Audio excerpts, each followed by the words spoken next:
আমাদের পরম শ্রদ্ধেয় মহামান্য উপসংগরাজ, বিচিত্র ধর্মকতিক শাসনের স্তম্ভ, শ্রদ্ধেয় ধর্মপ্রিয় মহাতের মহোদয়, একটা কথা আমার খুব মনোপুত হয়েছে। আমি অনেকবার ধর্মদেশনে সেটা বলেছি। কথাটা এরকম, একটা খুব সুন্দর বাড়ি নির্মাণ করেছে এক ব্যক্তি, সঙ্গদান করছে, বান্তেদের সবাইকে সেখানে নিয়ে গেছে। তো সঙ্গদান যখন শেষ হলো, বান্তে আপনি একটু রুম টুম ঘুরে দেখেন যে কেমন লাগছে। তো বান্তে দেখতেছে, বলছে হ্যাঁ খুব সুন্দর করেছেন, খুব ভালো।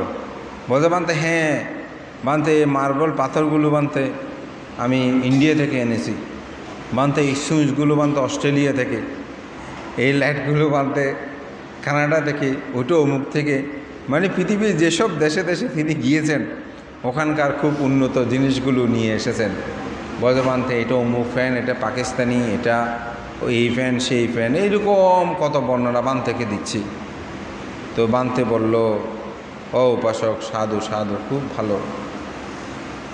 তো আপনি মার্বেল পাথর সব কিছু ঠিক আছে, কিন্তু মৃত্যুর পরে এরকম মার্বেল পাথরে থাকতে পারবেন কিনা সেটা কি আপনি চিন্তা করেছেন?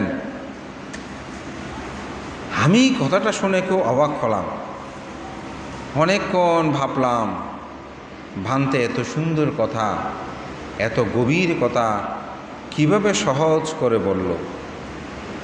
মনে মনে বলতেছি, আসলে বিচিত্র ধর্ম কতিক এমনি বলে না, বেশি কথা বলতে হয় নাই, এই একটি কথা দিয়েই ওনার এই মার্বেল পাথরটা তোর সব প্রশ্নের জবাব তিনি দিয়ে দিয়েছেন, যে আসলে মৃত্যুর পরে আমরা সেটা থাকতে পারবো কিনা। এই স্ত্রী বলেন, পুত্র বলেন,